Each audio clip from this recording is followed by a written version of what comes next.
first of all, just tell me about just the last time you spoke to him. The last time I spoke to my son, we spoke in Pine Bluff at the casino on Saturday night, and we hugged and we talked for a minute. And he called me a few hours later, approximately about, I want to say 1:45 Sunday morning. And, good spirits, and told me, he said, "Dad, hey man, when you left, I won. I was like, okay, well son, I said, loan me $10. Just kind of messing with him, and he was in good spirits, and I was just glad to hear from him. And so, and then when did that parent instinct kick in where like, okay, he's not checking in, I need to follow up, missing up. Sorry, this is going vibrant.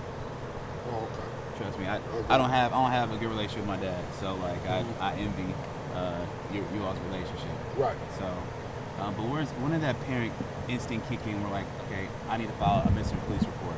Well, I got a call from his sister. They're very close. My son and my other oldest son, they always talk. My son is always on social media. He's a very lively person, very charismatic, great personality. So when she didn't hear from him after he was supposed to have been coming to her house, that set off an alarm. And when he didn't answer the phone, it had to be something, where he, didn't answer, because my son always answered the phone. And so when she called me about, I want to say 11:45, 11:30. Sunday night? No, it was Monday night. Monday night. That's when she called me, and she told me that something ain't right, and they all share a tracking app. So she asked me to come up in Little Rock, and we met with the Little Rock police, and that's when we talked with them and was able to file a missing person report. And then kind of just, talk to me like what events before today, went on from there as far as like the flocking system, like, what did you see? Okay. Well, the Little Rock police, they were very, very diligent on trying to give us the most information that we needed to try to comfort us at the time. They met us and they kind of surveyed the area to try to find him on Monday. And after that, they used the flocking system. I'm guessing that's what most police departments use to try to locate him through traffic cams. And they were able to see his last location, I think in North Little Rock, on the traffic cam. So that's what they called us, and they told us, okay, well, hey, we got a hit. We at least, did see him at a certain time. And so talk to me just about that disturbing phone call that you said your daughter had heard him saying. It's my son's sister. Sorry, your son's sister. Yeah. Over the phone. Well, when she called me, I knew, first of all, she don't really call. So when she did call, and I was able to look at the phone, it disturbed me, because I knew that if she was calling, it had to be something dealing with my son, and nobody wants to get a call at that late of an hour about a child. And so that was my fear. And so when I heard her voice and she told me what was going on, and then she hung up, she called right back. And she was just screaming and hollering and asked me to get here. She said, "Don, you got to get here. You got to get here." So I just immediately, went into a panic attack. I started crying and fumbling around trying to find my clothes so I could try to hurry up and get here so we can get with the police and try to see what was going on. And so, but what did your son say to her that really set off her alarm? Well, he didn't talk to her. He talked to her earlier that day and told her that he was going to come by her house and see her and her newborn. And when he didn't make it by, that just set off an alarm right there, by him not making it by and by him not answering the phone. And so then,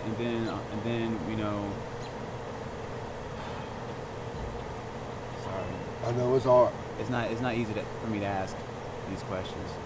But then did police tell you that there was a ping on his phone, like that was kind of in this area? Well, my son, my oldest son, had told me, along with her, that, hey, Dad, we're getting a ping off of I-30, and they said it's close to a wooded area, and so we kept telling them that, and when they did whatever they did, they rode around, but they didn't find him, because I don't believe they had an accurate location. They was telling us that the ping could have been in a 30-block radius, and come to find out now that me and my family have made it here, he's off of I-30 and by a wooded area.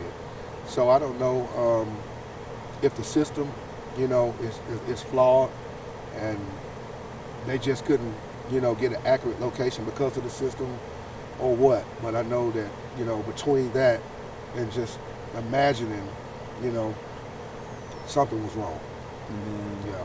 And then that phone call you got from the detective today. Yeah, the phone call I got from the detective, he got my name, date of birth, the address, and I can kind of tell that he was hesitant on telling me what was going on.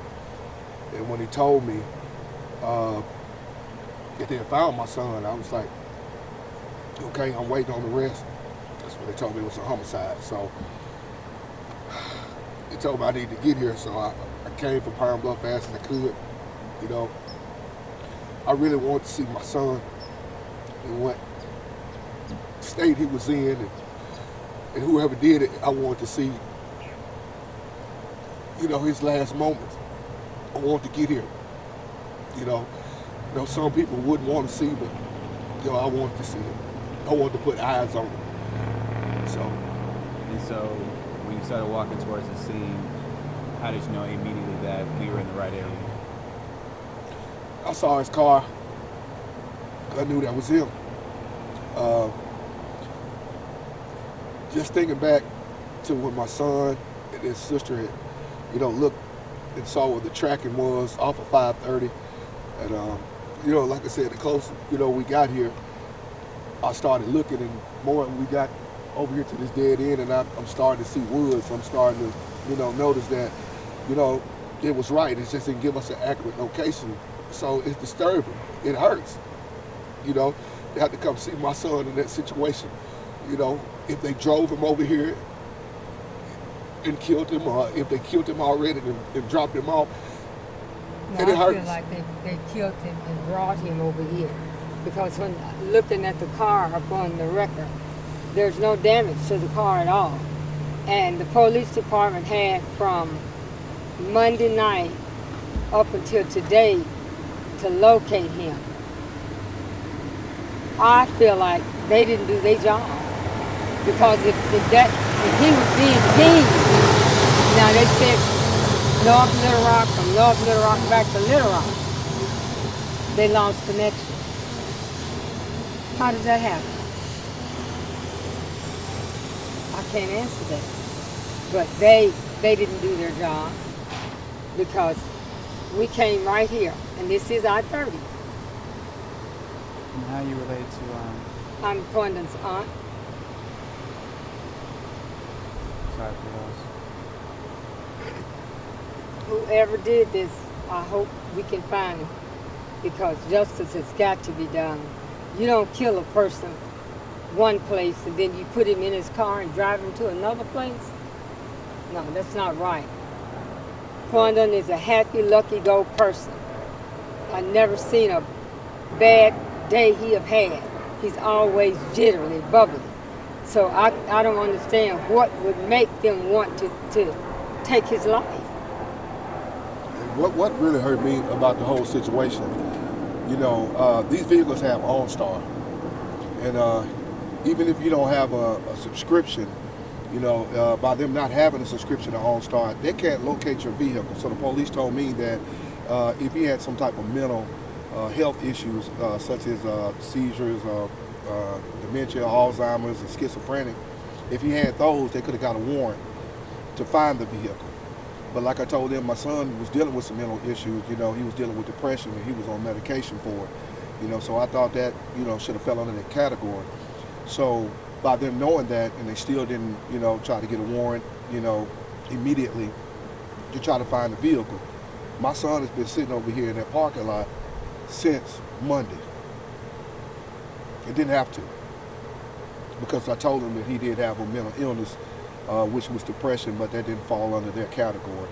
So they couldn't go ahead and get an emergency warrant or immediate warrant to come call OnStar to get my son. What did the detective tell you that you can tell us? Yeah, that's what they told me. They told me that since his depression didn't fall under a mental illness, that they couldn't get a warrant signed by the judge to go ahead and contact OnStar and get them to find the vehicle, because they could have found the vehicle. Did the detective say anything about any suspects or anything, like from, you know, what they Well, it were- actually wasn't the detective. It was the police, like I said, that actually told us that.